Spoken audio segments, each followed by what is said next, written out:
The progression of this film is totally unpredictable. I didn't know what to expect, and it just kept building and building and building, but all of it felt really earned. I was wondering if you could talk a little bit about how the story builds for this movie. A lot of it was just a bunch of papers and just drawing ideas, writing down ideas, whatever that kind of goes in there. Sometimes one of us will just blurt out like a random word and we're like, okay, let's put that in there too. And we do this literally hundreds of times. Throw them up on a wall and see what sticks, what makes us laugh, what goes, what is something that we look at and be like, we can build off of this.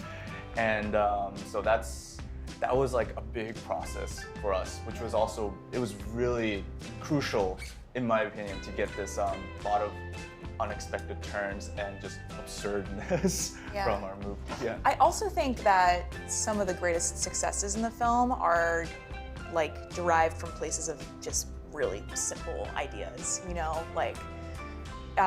because we had clear ideas about, Mabel trying to, no spoilers, but like save a character who she doesn't really like that much from some problematic situation, was really fun because the conceit is simple and we know who the characters are, and so we know how they would act. And so you really just do what we were doing in the gag session, which is come up with the next thing they do, and then the thing after that, and after that, and if you buy it, you buy it, and if you don't, you try something else. And always constantly going back to some of the other pre-existing ideas and then seeing like how they can connect from one event to the other. Cool. So we had some stitching works that was happening afterwards as well, which is, I will say, that's the tougher part. Yeah. Yeah, that's cool, but you guys have to come back and make sure it's consistent. Yeah, so that sounds like a lot of fun, but also some work to make it all come together. A lot of planning, for sure. When you guys are all working together to build this story, when you're watching it now, the finished product, do you get like a flash or an essence of yourselves and like the collaboration that you did, that energy? Do you see it on the screen? For me, the more at the end, when I'm not gonna spoil too much, but when all the animals come to help, that particular scene in the story room, we really didn't have that much time to execute that moment. So I was like, what if we get all of our story team, all hands on deck, everybody gets a little piece of it, and we're all just gonna work together and just get this scene in at like a breakneck speed. And that also strangely mirrored that scene, like the storyline of that scene. So anytime I watch that moment, it's pretty emotional for me. I almost see our story team on the screen working really hard all together. Yeah. How do you keep the tone true to what you're trying to say in the movie? Edit is really helpful.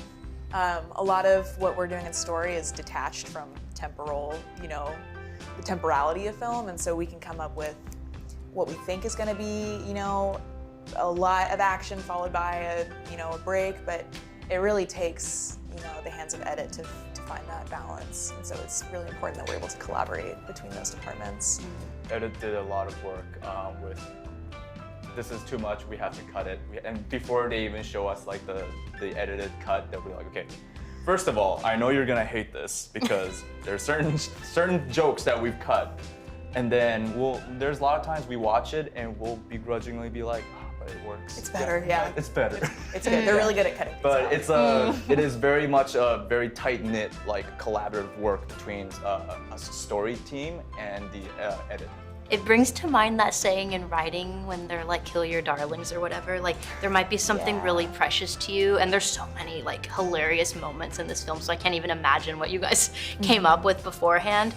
But I guess that's really important to be able to look at something and be like, okay, maybe it's for the greater good of the film. I mean, because we were working in the style that Daniel likes to work in, which is very fast and very disposably, we did have many darlings we had to kill, but we always knew that there would be others to come, and so it made it easier to just be open to what's best for the story.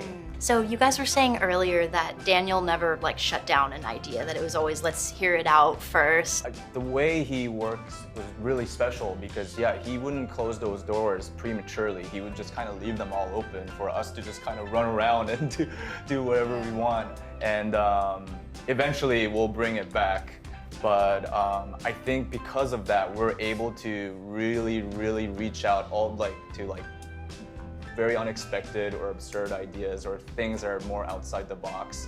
And yeah.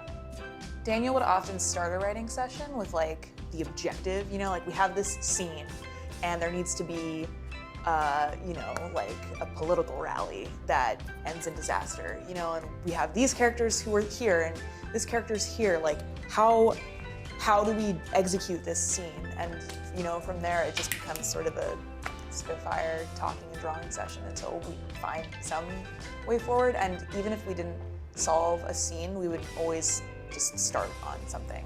And sometimes some of these just taking the wrong turns will inspire something new, and that actually becomes like the story. So even like all these things, ideas that we've discarded, it brought us somewhere where the movie's at now.